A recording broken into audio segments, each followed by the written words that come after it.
صدیق اکبر رضی اللہ تعالیٰ عنہ آپ کا اسم گرامی، اس میں 3 اقوال ہیں۔ پہلا قول یہ ہے کہ آپ رضی اللہ تعالیٰ عنہ کا نام عبداللہ بن عثمان ہے۔ آپ کا نام کیا ہے؟ عبداللہ بن عثمان ہے۔ جمہور اہل نسب کے نزدیک آپ کا نام جو قدیم نام ہے وہ عبد الکعبہ ہے۔ آپ قدیم نام کیا ہے؟ عبد الکعبہ۔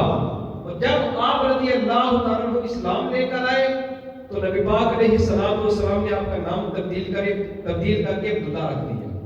کیا رکھا؟ عبداللہ۔ اور اکثر محدثین کے نزدیک آپ رضی اللہ تعالیٰ عنہ کا نام عتیق ہے۔ کیا ہے؟ عتیق ہے۔ اب ان تینوں اقوال میں مطابقت یوں ہے کہ جب آپ رضی اللہ تعالیٰ عنہ پیدا ہوئے تو آپ رضی اللہ تعالیٰ عنہ کے والدین نے آپ کا نام عبد الکعبہ رکھا۔ کیا رکھا؟ عبد الکعبہ۔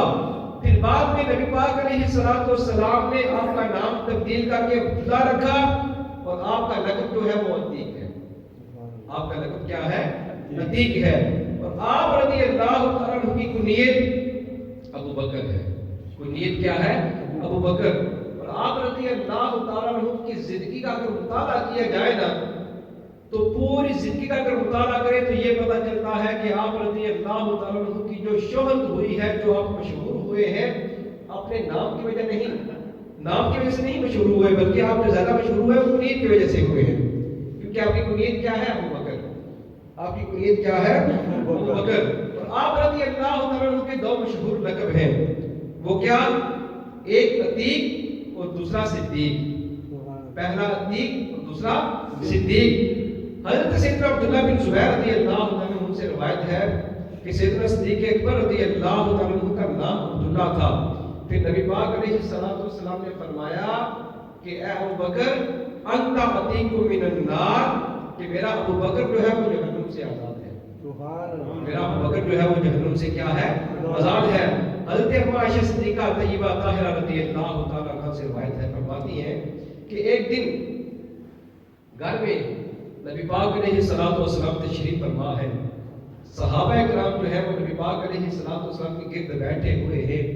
اتنے میں میرے والد گرامی سیدنا صدیق اکبر رضی اللہ تعالیٰ عنہ گھر میں داخل ہوتے ہیں تو نبی پاک علیہ السلام نے جب ابو بکر رضی اللہ تعالیٰ عنہ کو گھر میں آتے ہوئے دیکھا تو صحابہ کرام کو نبی پاک علیہ السلام نے مخاطب کر کے کہا کہ اے میرے صحابہ سن لو، من ارادہ ان ینظر الی عتیق من النار فلینظر الی ابی بکر، کہ جو بندہ یہ ارادہ کرے کہ وہ ایسے بندے کو دیکھنا چاہتا ہے جو بندہ جہنم سے آزاد ہو، وہ میرے ابو بکر کو دیکھے۔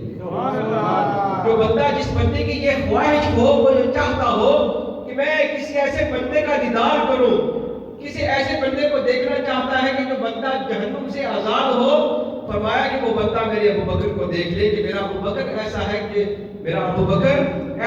وہ جہنم سے آزاد ہے۔ میرا ابو بکر ایسا ہے کہ وہ جہنم سے آزاد ہے۔